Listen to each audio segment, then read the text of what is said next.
میگه شرمندم. این واقعیت شیعه است. این واژه شرمندم یک واژه نیست، یک تاریخه، یک تاریخ 1400 ساله است. شیعه جماعت 1400 سال شرمنده است. شرمنده تنها گذاشتن علی، شرمنده در حقیقت پایین کشیدن شلوار حسن، شرمنده تنها گذاشتن حسین در عاشورا.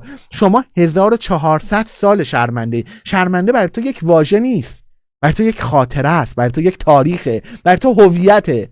هویت شیعه شرمنده است. اتفاق الان دیدی چه جوری تریا شام اومد تا فرار کردی و حرم زینبم گرفت؟